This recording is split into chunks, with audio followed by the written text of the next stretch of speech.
Fly Pelican, fly Pelican, fly Pelican.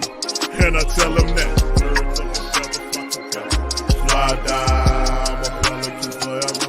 Pelican forever. Ain't gon' lie, I feel flyer than I ever been. We stay ballin', this New Orleans, I'm a Pelican. It's going down in the nest, wild, wild west. Come in town and you best show us some respect. 3-point threat, I better make it rain. If it's up, then don't jump stupid like your ankle sprain. Always said, never hate the player, hate the game. Jumper where the dame late, punch a train. Post game, big Q, talking about business. Bird gang, YouTube, they ain't flocking with us. Lock up the division mission, get into the finals. Finish competition, then it's going win the title. I know this flyer than you can get. Such a threat that the ref just might call a tag. You could double, you could press, but you can't check. Right, left, slide by you like a Eurostep. Fly Pelican, fly Pelican, fly Pelican. And I tell them that birds of a feather flock together. Fly die, I'm a Pelican forever. Pelican forever. And never, and never, and never, and never, and never, and never say birds of a feather flock together. Yeah, fly die, I'm a Pelican forever. Pelican forever.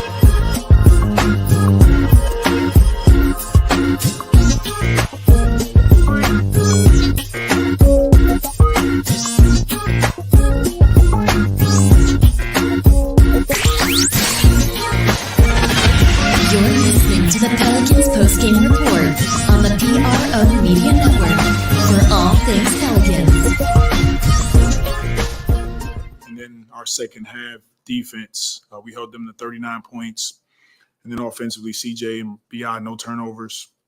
They just set the tone. JV set the tone, our starters, and so, no matter who our opponent is, it's important for us to carve out wins at this time of the season. Speaking of setting the tone, BI told me what got him going so much in that first quarter, 17 points, was the responsibility of trying to set a tone that would trickle down to his teammates. Do you see him providing leadership in those types of quiet ways, and do you feel like it's effective for your squad? I do, and he is. He's leading in his way. And when Brandon plays the way he did tonight, the guys, they gain energy from him. And not only was he scoring, but his rebounding, obviously 10 assists, triple-double for him tonight. This is a big-time game for him and just moments for our young team. And so he's doing a great job of leading this group. CJ's doing a great job. And then we're kind of putting it all together with throwing the ball more to JV in the post and kind of settling us down. The first triple-double of BI's career, as a matter of fact. So many people so excited for him. Yeah. He's a special player to you. What do you think it means for him? What does it say to you as a coach and one of his mentors that he was finally able to notch this milestone? I think it speaks to his maturity throughout this process. He understands that he's going to have the ball in his hands at times. He's doing a great job of setting the tone with his just 0.5, passing to his teammates, getting guys open. Rebounding has been huge for us. He's doing that. And then we all know he can score at any moment. So on all three levels tonight, he was fantastic. Yeah, to Jen's point, Brandon said at shoot-around today, we need to get off the better starts. He comes out as 17-6-5 in the first quarter. How does it help when, your most talented player just comes out and controls every facet of the game like that from a jump? It's what we've all continued to talk about as a team. When I come in here, we've spoken about getting off to better starts. Tonight, Brandon set the tone right away. Collectively, that's what those guys have to do. Tonight was BI. There'll be nights where it's someone else, but getting off to a good start, playing with the lead is important. has the way the ball has just topped around and the offense flowed reminded you of some of the things you guys were able to do last spring at all lately? It reminds me even earlier in the season when the ball was hopping around and guys are feeling good. They're touching the ball. We're getting out playing fast. It's a part of our offense. We had moments this season where, we just couldn't find a rhythm, but it looks like we're finding it at the right time. Yeah, you know all too well, this is the point in the season where you need your great players to be great, right? To step up. How much have you seen that from BI, and how important is that going to be for these final 9 games of the season? We're definitely seeing it. He's putting it on display for us, and it's going to be extremely important. We know what's ahead of us. This road trip is a business trip for us. We got some tough teams on the road. So we're going to enjoy this win tonight. We'll get back to work tomorrow and then get ready for our trip.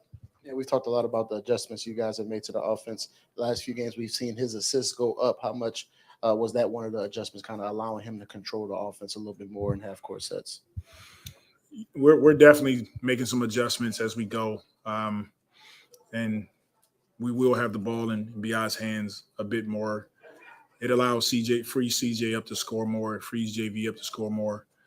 And then we can flip it and put it in CJ's hands and get the ball to BI. So we're working at it. And it's not a finished product right now, but we're working down the stretch to continue to simplify our offense, but make sure the ball is in certain guys' hands so that they can create for everybody else. What are some of the main takeaways from these last few games that you would want to see, make sure you guys carry over into this road trip? The main takeaways is defensively, we have to have a presence, stepping on the floor, keeping teams out of our paint, contesting shots. We have to finish possessions with a rebound. So that's number one. And then offensively, we got to get up and down the floor, kick the ball up, 0.5. From there, we want to establish JV a bit more. And then just simple, just make simple plays, hit singles over and over again. And how nice was it to see some guys maybe boxing out a little extra to get Brandon those extra rebounds there? It's always great when teammates are fighting to help other guys on their team, be successful. And that's what we're about. Coach, before this game began, were you aware that Brandon had never had a career triple-double in the NBA? I wasn't. I mean, as good as he is, I would have thought he would have had a number of them by now. But, that's BI sometimes. Sometimes he's right there and he comes up a bit short just because he's reading the game. Tonight, it was good to see him get one. And when did you think about the word triple-double? Was it before the end of the first quarter? Like, when did you think it was a possibility that BI might get one? I didn't know he had one until the game was over. Honestly, I wasn't looking at the stats. I got the stat sheet once the game was over, and that's when I noticed that he had a triple-double. 20 and 19 for JV. Can you talk about his performance tonight? JV has been huge. Once again, we're making sure that we include him early in our offense. He does a great job of, getting position, catching the ball, and just making good decisions, whether it's scoring or kicking it out for a teammate. Najee off the bench, I think he was pretty important. Can you talk about the way he was able to affect the game as well? Najee has been building towards this. If you go back and look at his last, 4 or 5 games, he's playing with such force. He's getting the ball off the glass and pushing, kicking it up to teammates for lobs. So he was building towards a big game, and it was good to see him, get some of what we call his exotic layups to fall tonight. So he's been great, and it's good to see him come out and play well. Coach, regardless of the control you guys have had the last few games during the third period, it always comes up to tackle you guys in the third period. Just go through something like that with what you guys work on, if either offensively or defensively. We just have to maintain a level of consistency throughout the course of the game. And tonight it was really the second quarter that they were able to get back in the game. But that's the goal. The goal is to play 48 minutes all out with force, with the right mindset. And I feel like the last few games we're getting closer. Coach, you're in a position now where if you can stack a couple more wins, add on to this win streak, you're not so much watching other teams and hoping for other teams. That's a position you'd much rather be in down the stretch, right? Absolutely. That's the goal, is to keep carving out wins and put ourselves in a position to play in the postseason. And I believe we kind of control our own destiny with that. And it's not going to be easy, and our guys understand that, but we're going to go after it. Okay, thank you. Paul, thanks. Pelicans now tuned into the Pelican Post-Game Report. Much love to the flock. Appreciate y'all joining us for this episode of the Pelican Post-Game Report. Pelicans sting the Hornets 115-96. Winners of 3 in a row. Coach Willie breaking it down. Getting Najee, giving him some accolades, but also talking about JV and getting him going early. I'm Big Q. We got DC chiming in as my co-host. Much love to the fam. Appreciate y'all chiming on this episode. Please feel free to hit the like button, hit the subscribe button, and the share button, and share the show on your social media feed.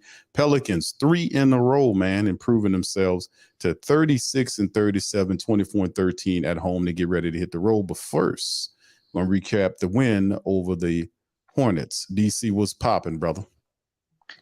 Man, the Hornets is and the Pelicans is popping, man. We done knocked down that damn Hornets nest, and we moving on to go to our 4th win on this winning streak that we about to go on, man. So the Pelicans basically take care of business. They go 3-1 on a stretch where we needed them to go 4-0, but they redeemed themselves by going 3-1. And I say the last 3 games have been impressive. No nail biters. They pretty much dominated their opponents the way they should, playing I guess lesser tier opponents or guys that aren't really in the playing race. So the real challenge comes against the Clippers, but let's focus on tonight, be happy about the win. They definitely handled business. They played as well as you can hope. I think they seem very focused and they're sticking to what's working, man. So that's the big takeaway for me. CJ, he might have went a whole quarter, I think, before he even took a shot. They dumped the ball in to Big V, set the offense up with him. As soon as they started doubling him, he kicked it out. BI got it going. They rode the hot hand first quarter. He had 17 points, man. He could have been on his way to a career night if he didn't make that foul kind of towards, I think, the last 12 seconds in the first quarter. The coach had to sit him down because he was real hot, man. Probably would have let BI keep playing a little bit into the second quarter, as hot as he was, till he cooled down. But ultimately, that led to him winding up getting a triple-double. I mean, he had 5-6 assists, I think, in the first quarter. It was just a masterclass by BI, man, showing everybody who he is, that he's not overrated. I wonder if he saw some of the stuff on Twitter, people trying to talk down on him averaging 27 points a game on 50, 40, and 88% splits. So he showed up tonight. He's leading the team, as you heard Coach say, and they made CJ the 3rd option, Big V's number 2 scorer, man, and it's working. Now we got to put the same strategy up against a Clippers team that's playing well, but they're going through their own adversity as well. So, they're a little wounded with Paul George getting hurt. I don't know how serious that is. Kind of feel bad for that brother, man. He's always battling injuries. And, he's actually playing pretty well. But nonetheless, we got to handle business on Saturday.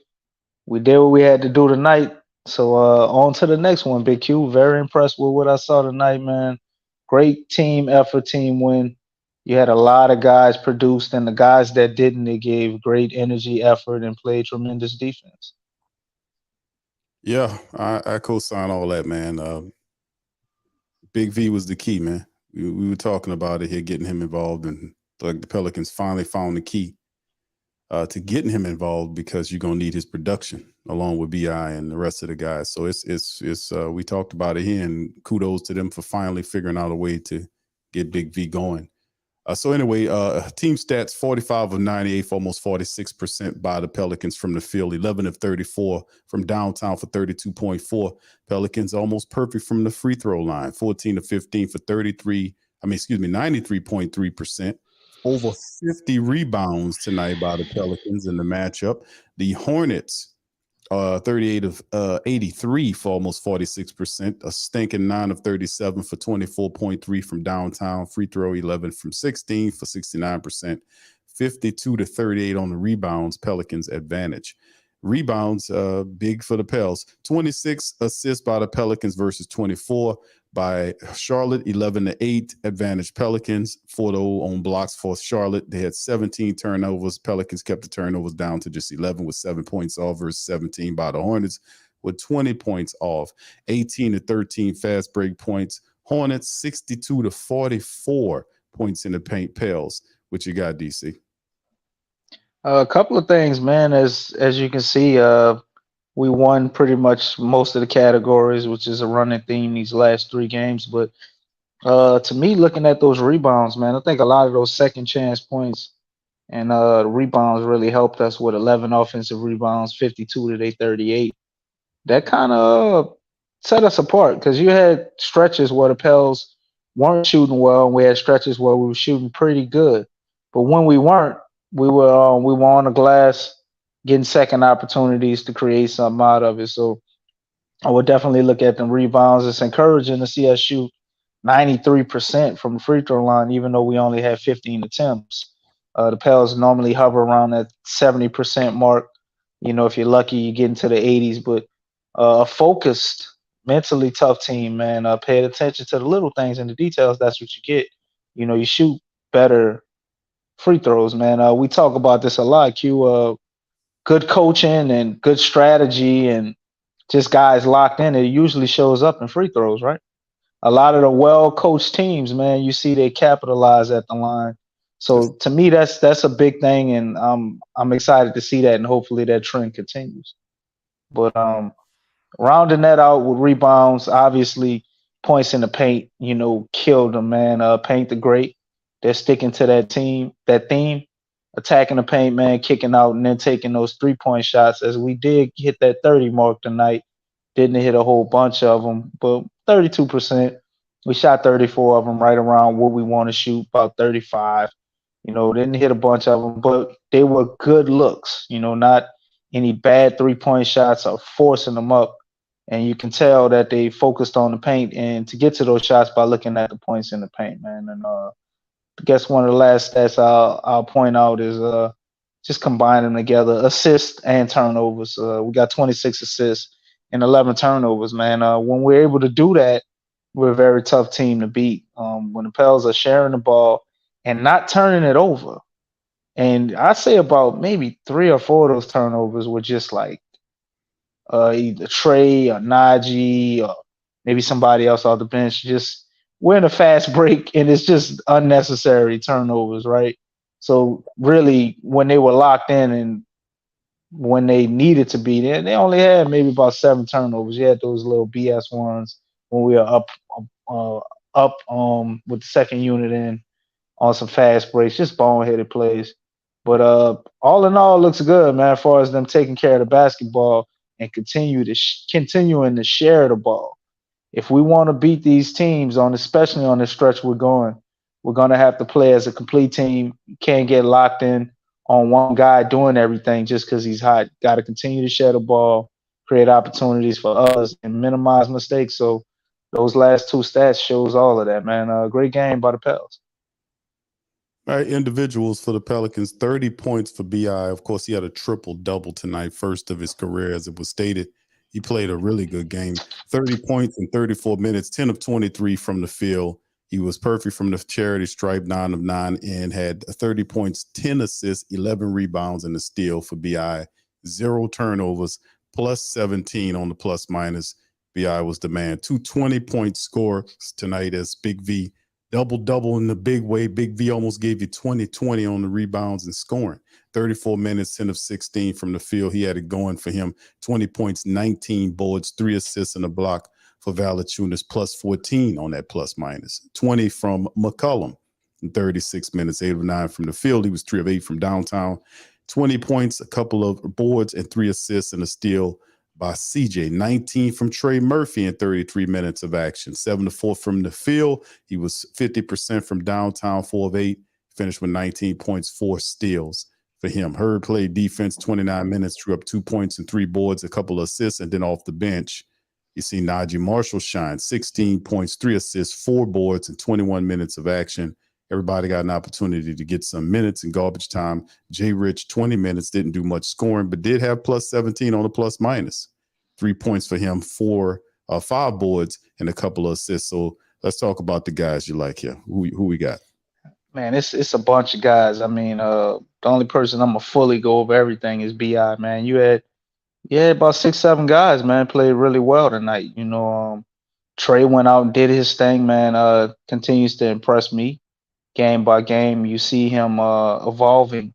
It's not completely revolving around his 3-point shot. I mean, he took 8 3-pointers, right? He made 4 of them, but Trey got up 14 shots. So, I mean, you got a whole nother, 6 shots coming from inside the line, man. He had a couple of nice finishes, a dunk, got an and one. Trey was doing his thing, man. And on top of that, got 4 steals.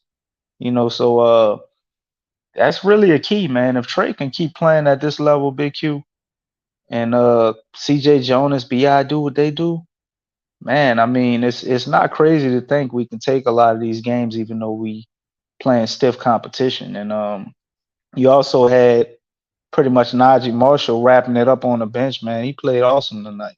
Najee definitely did his thing, got you 4 rebounds, 3 assists, 16 points.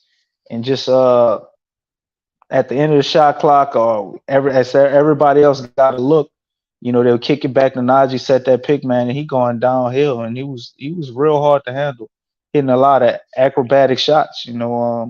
Big V obviously did his thing, man, had almost a 20-20 game, 20 and 19, 20 points, 19 rebounds, gave 3 assists. The only negative thing said about him, that's where the majority of our turnovers came from, him and Najee. He had 3 there. But he set the tone, man. Started early, scored like maybe the first, I think, six points or so for us. We started the game off going to him, making them respect him, man. And doing that, he seems to be playing better defensively as well. He just seems like he got a little more juice, bro. A little more pop, a little more bounce. Everything's working well going through him. And CJ as well. That'll happen, DC, when you're involved in the game plan, brother. That's right, man. You're gonna be involved too, so he's probably excited to get out there. CJ, I thought had a great game in my opinion. The way he played the last 3 games or so. Statistically, it might not jump out at you. He had 20 points, 3 assists, 2 rebounds, a steal. But he's playing like in the shooting guard role, man, and he's kind of letting the game come to him. He's taking shots when he should take shots, right? He's letting everybody else cook. When they give him a look that he can't overlook, he shoots it then. And every once in a while, you see him take one of his middies or one of his early threes in the shot clock, and that's how you do it. He's being judicious when he does stuff like that. And he's playing very intelligent basketball, man, playing 36 minutes tonight with no turnovers. Everybody asks him, like, well, what's the problem with CJ? Oh, he takes crazy shots and he turned the ball over. He ain't had none tonight. Game before that, he had 1.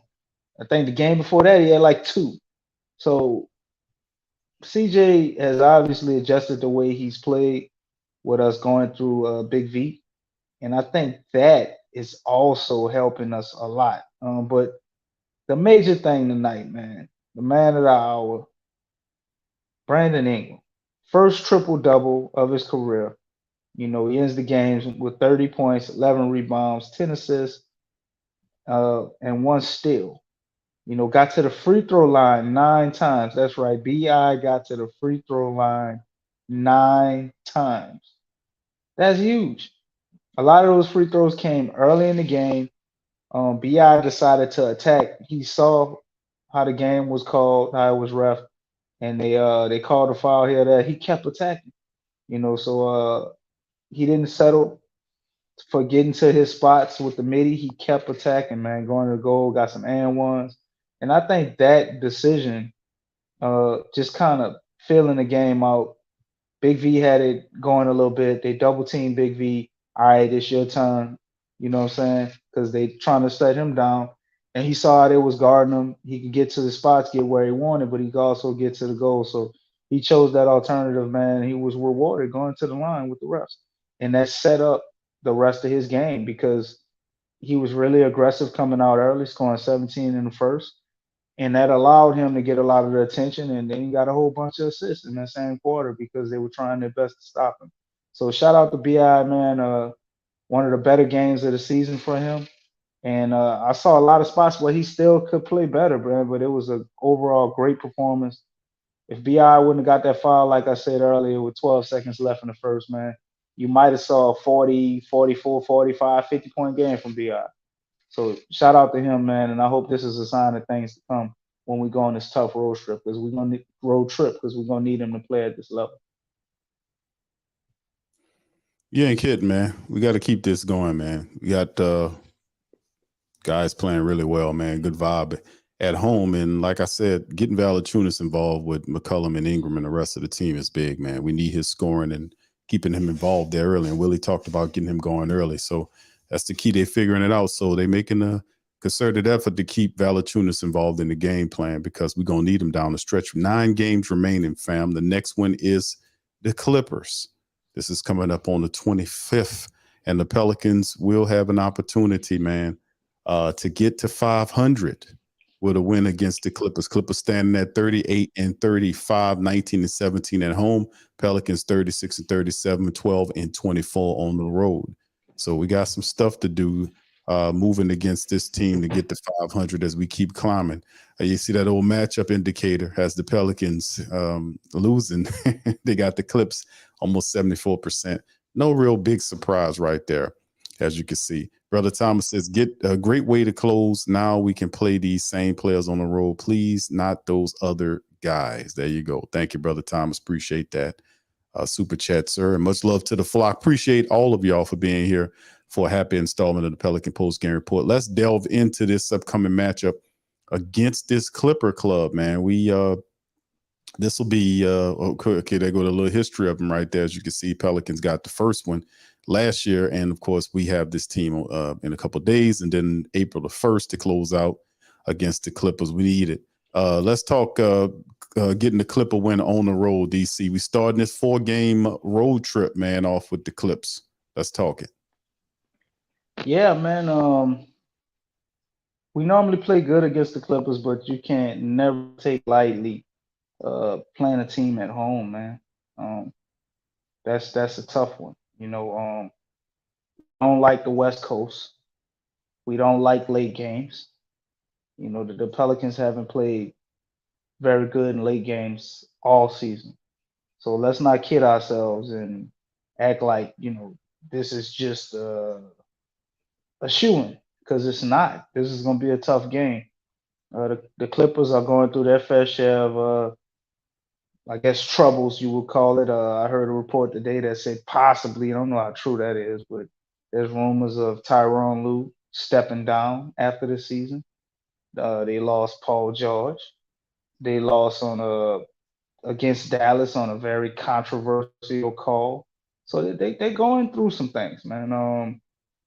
That either can do one or two things, right? That can either pull you together or it could tear you down. So we are one of the teams that they're playing that would be, I guess, a test for them in that testament to see whether they're going to fold or are they going to step up to the challenge, right? So the Clippers also have their main man, Kawhi Leonard, back, man. He's been playing pretty well, giving them probably about 25, 30 points a game, doing his thing, man. Kawhi is, having a pretty decent season. Him and Paul George definitely dealt with injuries all year. They hit their stride, pretty much around this point. He's losing his running mate. Paul George played more games than him. He's played like 56 of them. Kawhi played 42. But you also got Russ, man. So really, he's the X factor. The Clippers are deep. They got, one of the Morris twins who we all like constantly talk about. How are they gonna, what are they gonna get out of him? You got a guy like Eric Gordon over there. Zubac ain't nothing to sneeze at either. A good center. Terrence Mann, definitely a bring his lunch pail guy. You got who else am I missing, man? They got Bo Highlands, a young talented guy that could score a bunch at any given night. They still got Robert Covington on his team. They're stacked with a lot of guys, man, and they come at you in waves. And I forgot to mention Norman Powell. Very good guy. When they had him up for a trade, we all wanted him here. Guy is gonna play defense, can hit threes, also can get some mid-range shots, get to the goal as well. So definitely got our work cut out with the Clippers, but we normally play well against them, man. I don't have the series standings right now, but I say maybe probably the last 5 or 6 games we played against the Clippers, I would like to say we won about 4 or 5 of them. We also played them, obviously, to get into the playoffs last year and the play-in, and we handled business, but we were losing that game at one point. This is a talented team. We made that comeback, made it happen, but no Kawhi, with those Clippers. Now we get to see the opposite of that because they had Paul George. Matter of fact, Paul George was out that game as well. And they pushed us to that. Now we get to see him with Kawhi and Russell Westbrook. So it's going to be an interesting game, man, and see how we go about that. Obviously, you want to start with cutting the head off Kawhi Leonard, but that's easier said than done. The dude's like a walking 25 points a game, and ain't nothing you can do about it. So it's going to come down to us being focused, handling our business, man, playing Pelicans ball. Because when we're focused, we're playing the way we are, playing through JV. I don't think the Clippers have a complete answer for that, but they play as a unit and as a team. So when they do counter, well, what they're going to do against what we're going to do, we have to stay locked in, man, and handle our business and execute our game plan to counter their counter. So I think coaching adjustments are going to be a big one in this one. So I'm curious to see how the Pels come out at the half. If they get a good start, they've been starting well these last 3 games. I'm anticipating them doing that with the Clippers. But I think the major thing is going to be, what do we do at halftime when we recognize what they're doing, or if some things that we normally do aren't working, or it's a little tougher than we saw these last 3 games. Can we make those adjustments at halftime that can carry us home to victory late in the game? Yeah, that's definitely the case, man. We got a lot of good mojo going right now. Pelicans on a 3-game winning streak. Got to keep doing what works. Valanciunas, keep him involved, getting him involved early. He helps out definitely when he gets involved, man. He's out there rebounding, he's scoring, he helps out, takes a lot of pressure off of guys like McCollum, who can just kind of do their thing. Defense, everybody looked really comfortable tonight doing their thing. It was a good vibe. The only problem is taking it on the road. And of course, Pelicans, like many teams in the NBA, haven't been able to consistently win a lot of games on the road. It's been a tough year in terms of that. But with 9 games remaining right now, is the Pelicans, like Willie said, they got to carve out wins. Now, right now, the Clips and the Thunder are, locked in with each other, 22-22 in the first quarter. That's going on right now. So that's the only other game that really we're looking at right now is OKC is at the 8th spot and the Clippers are where they are at the 5th spot. So it could help us out a little bit there with a loss there, and we probably be off air by the time we figure out what's going with that. But currently, right now, that's what it is. As you can see, man, all the teams from where the Pelicans are lined up from number 11, where the Lakers are, all the teams the same damn record, man. So very close, man. Either a game and a game and a half, 2 games, man. Just keep doing what you're doing, man. A lot of teams are vulnerable. Clippers are 5-5 the last 10 contests.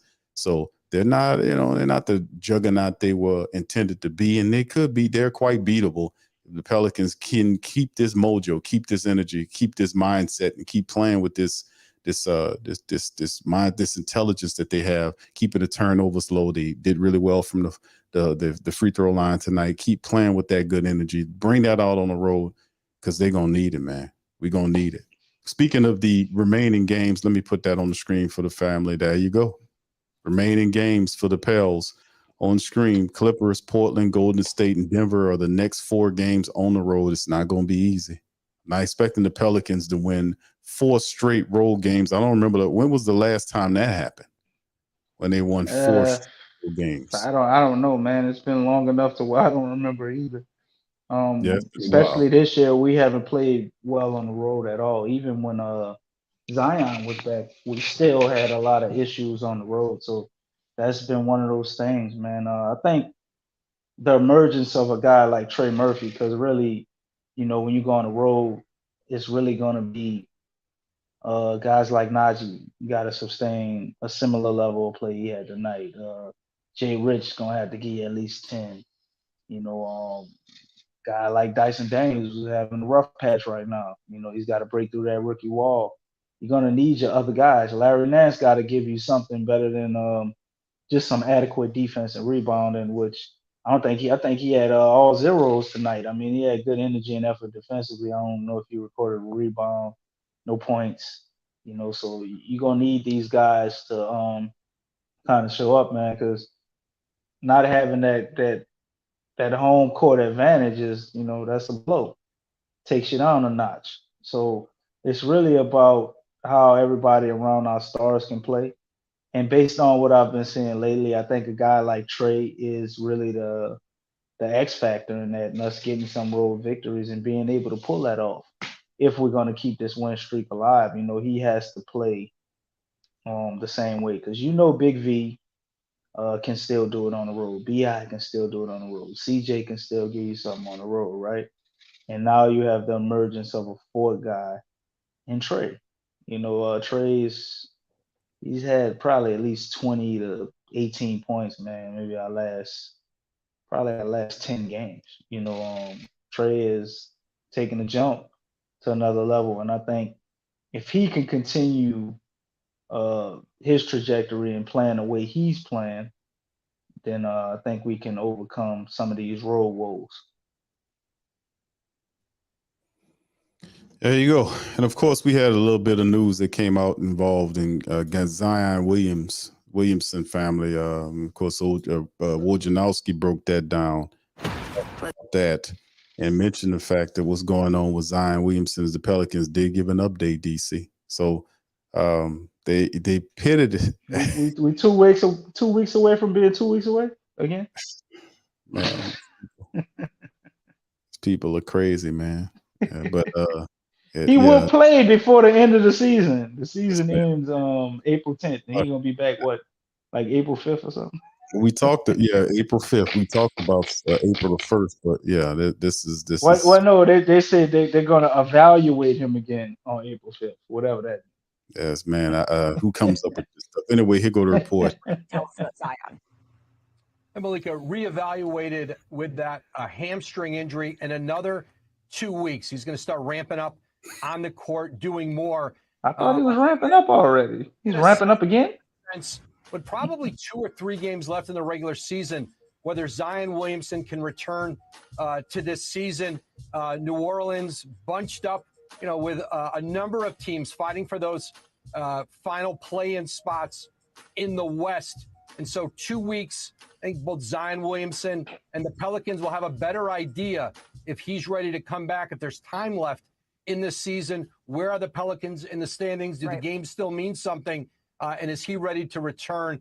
Clear picture in about 14 days. Right, because 2 weeks puts us at about April 5th, and their regular season ends around April 9th. Woj, thank you. Please do not go too far. The stat, though, Chiney, that is a little bit staggering to me. He has played, Zion Williamson, in 114 of 298 games over 4 years in his career. Again, 114 games over 4 years in his career. That translates to roughly 30 games played. Wow. What do you make of this? Take a look. Okay, what I make of this is, what is the risk and what is the return? Because to me, it's very high risk for a player of his caliber. If there's 2 or 3 games left and you see that you're in the 12th or so spot, even though you can move up, Do you want him to come back and sort of jeopardize his position right now at this point in the season? Or are you already doing what we've done multiple times and say, all right, let's give him a better shot next year?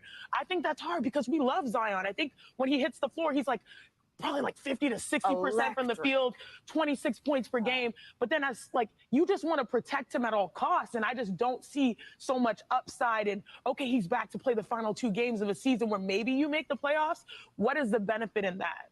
The benefit is you paying them a lot of money and people want to see them on the court. So that's what it comes down to. We faced this same thing last year when they shut them down.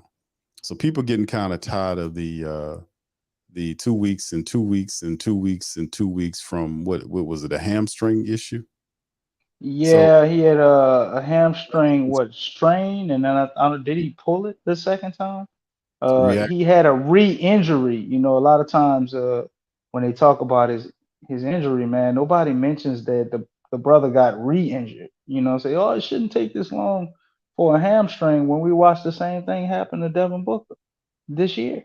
You know, missed a gang of time, and I think he missed a bunch of time last year too with a hamstring. So this is just one of them things, man. But we keep having this. This is just one of them things. You can't keep repeating that. But nonetheless, I think whenever he's available, you put him out there to play, because I don't care if we are the 12th seed. The way this is, it's gonna go down to the last game of the season, probably for a lot of teams. Maybe we get the luck of the draw and the Pels go on a winning streak. We sustain a major winning streak. That's what we would like. And they jump all the way up to 7 or 6 or something. You know, that's wishful thinking, but it could happen. Or maybe we still are right here where we're half a game out, 2 games out of being in the playoffs, and you got 3 games left. Well, if that's the case, I don't care what the standing is. You play them. Like, why would you not? Like, what precedent are you setting? Going into this season, we made the playoffs last year. You should fight like hell to try to make it. You don't bow out of any more seasons. We did that one time with Stan Van Gundy. Obviously, we did it again with Alvin Gentry when we were actually in the play-in, when he didn't play and he wasn't injured and nobody. It was all this mystery. His rookie year when the season got shut down and we came back. That one don't get talked about a lot. But what happened if he would have played that year? Supposedly he was out of shape, and who knows? That's 3 years ago. But no more babying, no more with the kid gloves. Like, what are you trying to protect him from? So I hear what they're saying in that interview, but it just don't make a lot of sense. I mean, you got the whole offseason to get ready, if he gets injured again. So whatever. Like, my theory on this, I think they need to start letting him play. If he gets hurt, don't baby it. If he's saying he can play and you're looking at it and it's not something drastic, man, playing with a broken ankle or a broken leg or something crazy like that, let him play, man. Your body got to build up callus. He's got to get used to the physicality of his game, the way he plays.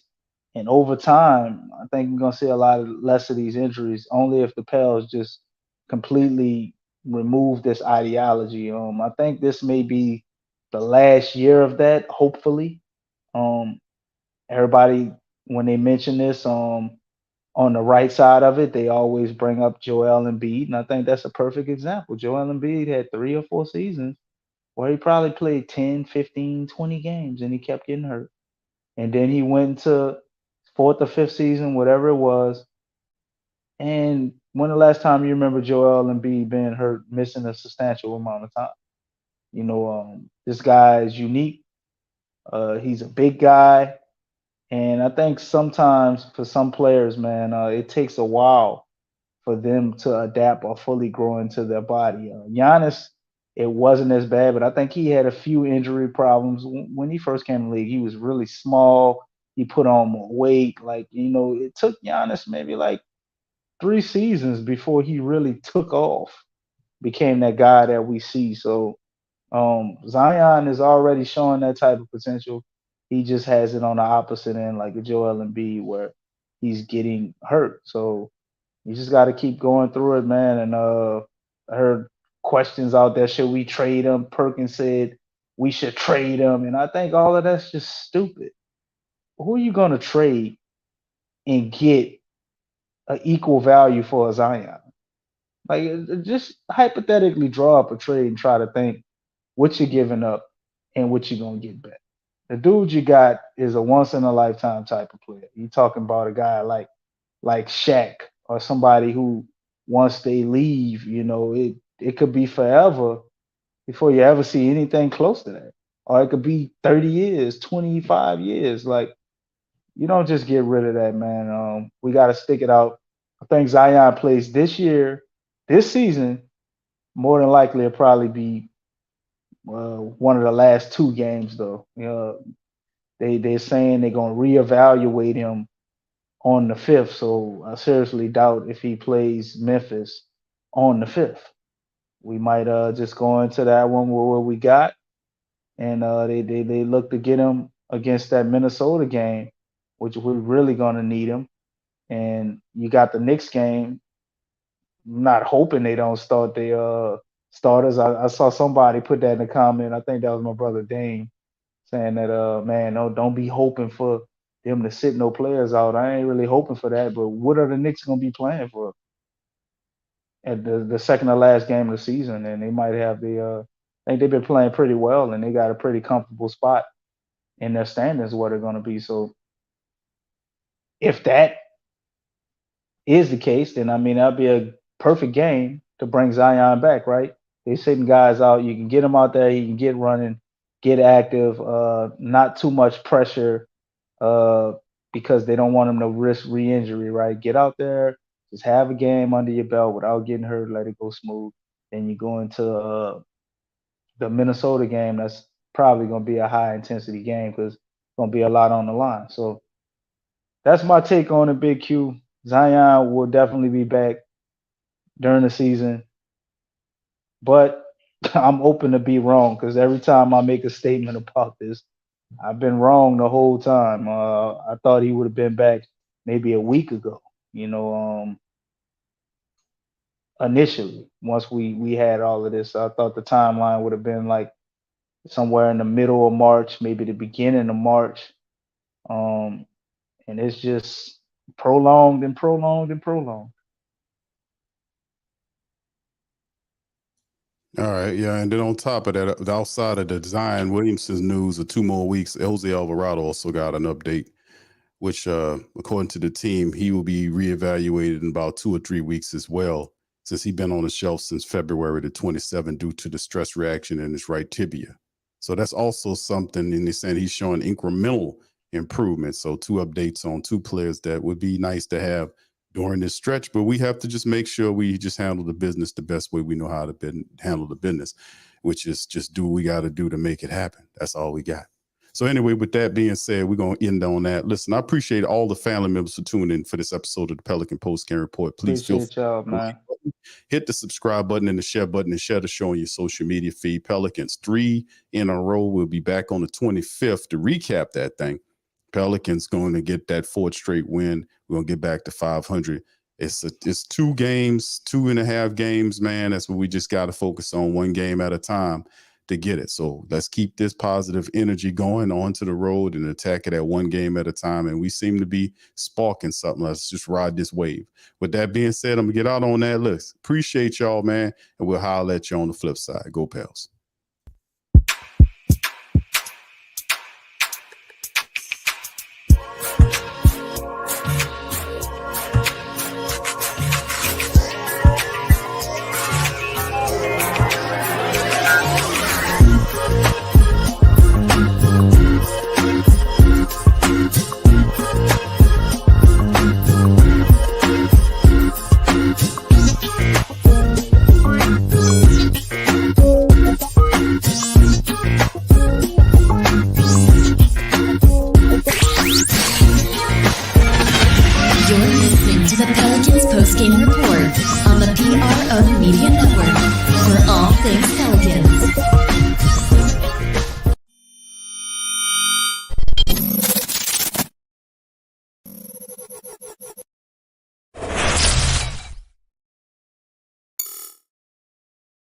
TheWhoThatDaily.com. That's right, TheWhoThatDaily.com. Your one-stop shop for everything New Orleans Saints, New Orleans Pelican, LSU Tigers, and even the top flight boxing news. So if you're a Who Dat and you're looking for a place to stay up on your team, WhoThatDaily.com is your site. TheWhoThatDaily.com for the sport Who Dat in all of us. Check out the Pro Shop. That's right, the Pro Shop is the platform stores where you can go and buy all the latest merch to support the platform. Available at the Pro Shops, we have dozens of hundreds of products available for you and your family. Unisex tees for men and women, hoodies and sweatshirts, tank tops, kids and baby items, long sleeve tees, mugs, pillows, wall art, bath bedding, face masks, phone cases, stickers, bags, fanny packs, socks, hats, and many other items. Please feel free to check out the Pro Shops. The link is in the description section below. And remember, it helps the platform continue to grow. Check out the Pro Shop